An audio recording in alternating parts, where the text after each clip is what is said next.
अस्सलाम वालेकुम, good morning. क्या हाल है? आई होप सब ठीक होंगे। तो भाई आज का जो नाश्ता है ना, वो नाश्ता नहीं है, उसको खाना में भी यूज़ कर सकते हैं आप लोग। अगर आपका पेट छोटा है और आप उसको स्नैक में भी यूज़ कर सकते हैं। तो भाई मुझे बहुत पसंद है ये है भाई अंडे वाला बर्गर, लेकिन इसके अंदर कीमे का या अंडे का कोई कबाब नहीं है।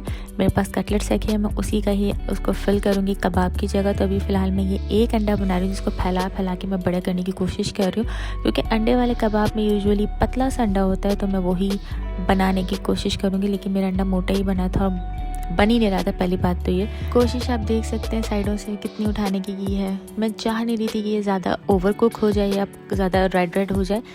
लाइट फ्राई करने के चक्कर में मैंने उसको तोड़ भी दिया था। लेकिन आप देख सकते हैं कि अंडा बिल्कुल भी नहीं टूटा है, नॉर्मली वो सेट हो गया था। साइडों से यार थोड़ा बहुत चलता है। और फिर आ गए हैं हमारे कटलेट्स, जो कि मैं ऑलरेडी फ्राई कर चुकी हूँ। अंडा भी रेडी हो गया। अब जस्ट इसको असेंबल करना है। उसके लिए आपकी मर्ज़ी है, आप कुछ भी लगा सकते हो। मेरे पास यहाँ कुछ चटनी है और कुछ सॉसेस हैं, मैं वो डालूंगी। पहले मैंने ग्रीन चटनी डाली है और एक ये इमली का सॉस है। यार ये बहुत मज़े का है। मैं यूजुअली इसको ना स्पून से भी खा लेती हूँ, इतना टेस्टी लगता है मुझे। और केचप जो कि मेन इंग्रेडिएंट है, उसके बगैर तो ये बन नहीं सकता ना। जिसको भी केचप नहीं पसंद वो नहीं डाले, लेकिन कबाब और अंडा और इमली की चटनी लाजमी डाले, उससे तो बड़ा ही मज़ा आ जाता है। चटनियों को आप मिक्स करना नहीं भूलिएगा, वरना आपको फ्लेवर कहीं कुछ और कहीं कुछ आएगा। तो इसलिए मेरी तरह स्पीड में इसको गोल गोल घुमा के आप मिक्स करें और चारों तरफ फैला दें। आपका 80% बर्गर रेडी हो चुका है। इसके बाद आपकी मर्ज़ी है, आपको खीरा डालना है, टमाटर डालना है, प्याज डालना है, जो आपकी पसंद हो आप वो डाल सकते हैं। इसमें वेजिटेबल्स मैंने प्याज रिंग्स में काटी थी और थोड़े से खोलने की कोशिश की और एक स्लाइस टमाटर का डाला था। उसके बाद यहाँ मैं एक आपको इंग्रेडिएंट बताती हूँ जो कि इसका फ्लेवर बूस्ट कर देता है, डबल चाट मसाला। आप इसके अंदर चाट मसाला डालेंगे और जब इसको आप बंद करके अपने मुंह में डालेंगे ना, तो आपके अंदर जो ब्लास्ट होंगे ना, ओ हो बहुत मज़ा आएगा। अपनी मर्ज़ी से डाल सकते हैं, कम या ज़्यादा। आई रिकमेंड कि आप थोड़ा सा ज़्यादा डालें ताकि उसका फ्लेवर आपको पता चले। और ये देखिए, जिसकी शक्ल ही बहुत प्यारी आपको नज़र आएगी।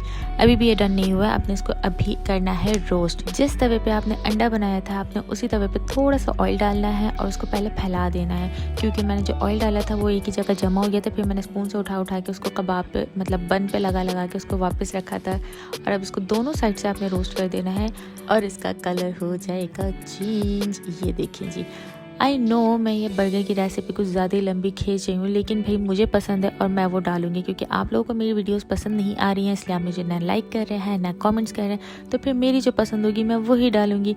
तो देखिए, मेरे अंडे वाले बर्गर रेडी हो चुके हैं और इसके ऊपर से भी मैंने चाट मसाला डाला है। तो ये रॉकेट वाला बन गया है बन कबाब।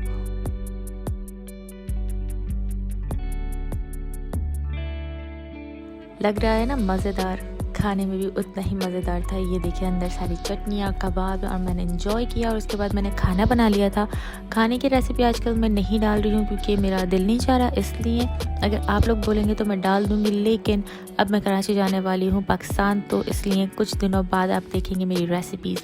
खैर जी, खाना रेडी करके मैं यहाँ पे आ गई थी इस कबर्ड में, क्योंकि ये कबर्ड मतलब सालों से मैंने इसको देखा ही नहीं है। होता है कभी कभी आप किसी चीज़ को इतना इग्नोर कर देते हैं कि वो बिल्कुल ही इग्नोर लिस्ट में जा चुकी होती है। और वैसे भी इस कबर्ड में मेरा कोई काम ही नहीं है, मेरा हस्बैंड का काम होता है, तो इसलिए मैं इसको खोलती ही नहीं हूँ, क्योंकि भाई उनका सामान है, वो जाने और उनका कबर्ड जाने। बट यहाँ पे आप शॉपर्स देख सकते हैं कि गर्मी की वजह से यहाँ शॉपर इतनी जल्दी गल जाते हैं। और मैं यहाँ कुछ सामान उठा के देख रही थी कि ओहो, यहाँ पे मेरा भी सामान है, सारा हस्बैंड का सामान नहीं था। इस कबर्ड को ऑर्गेनाइज करने के लिए मैं पुराने बॉक्सेस यूज़ करूँगी। खैर, अभी हमने कुछ टाइम पहले अपनी ड्रॉज की भी सफाई की थी, तो पुराने आईफोन के डब्बे निकले थे। और अभी रिसेंट मैंने एक स्लीपर लिया था, तो ये उसका बॉक्स था, तो मैंने रख लिए थे। और ये कुछ चॉकलेट की भी बॉक्स है, जिसके अंदर छोटी कीलें आ सकती हैं।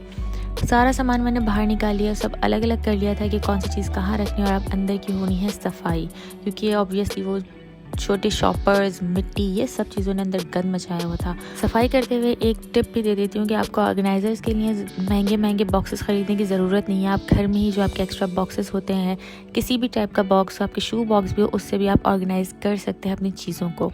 इसी सफाई में मुझे एक ये बॉक्स मिला है, जिसके अंदर मेरे हस्बैंड को गिफ्ट मिला था, पावर बैंक, किचन और पैन, और ये डायरी थी।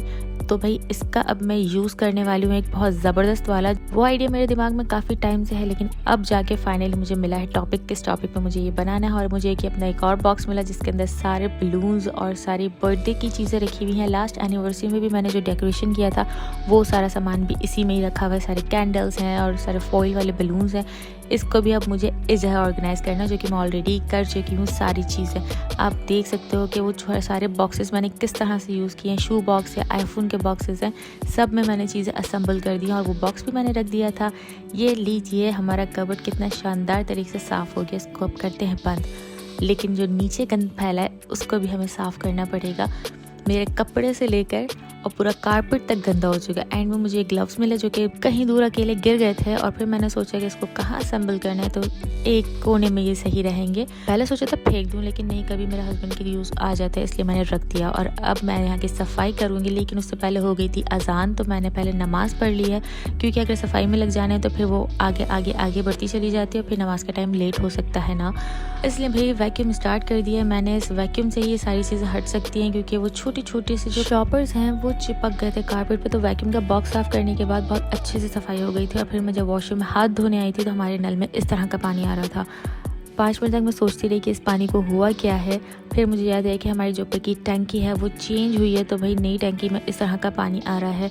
और काफ़ी देर ये पानी आया और इसकी जो मिट्टी थी वो इस तरह से सिंक में चिपक गई थी। बहुत देर मैंने पानी ज़ाया किया और फिर हाथ धो के मैं आ गई थी किचन में, क्योंकि मेरे हस्बैंड भी आने वाले थे और अब रोटियाँ बनानी है। तो इस बार मैं रोटी बना रही हूँ, तो वो देखिएगा कि किस तरह से गोल गप्पा फूलेगी, क्योंकि मेरी बहुत कम रोटी होती है जो वीडियो के टाइम पर फूलती है। वैसे तो फूलती है, मैं झूठ नहीं बोल रही हूँ, लेकिन वीडियो के टाइम पे मेरी पता नहीं क्यों रोटी फूलती नहीं है। लेकिन आज जो फूली है ना, फुटबॉल खेलने का दिल चाह रहा है। वैसे आज का फीफा वर्ल्ड कप चल रहा है। उसके बाद भी हम खाना वाना एंजॉय करके सो जाते हैं। जब सो के उठते हैं तो हमारे चाय का टाइम हो जाता है, और साथ में ढेरों बर्तन भी होते हैं।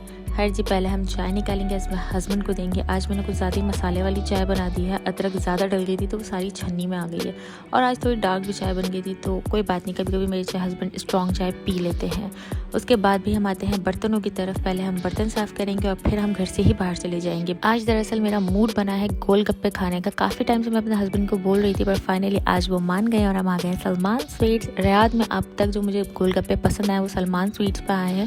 और यहाँ पे फ्रेश जलेबी भी मिलती है, जो कि सामने अंकल बना रहे हैं। और अगर आप सुबह में आओगे तो इसी चूल्हे पे इधर ही आपको पूरियाँ भी बनती हुई मिलती हैं। फ्रेश पूरियाँ होती हैं जो कि बहुत मज़े की बनती हैं और बहुत स्टाइल में बना रहे होते हैं। खैर, हमारा आ गया है ट्रे जिसमें है गोलगप्पे और चाट।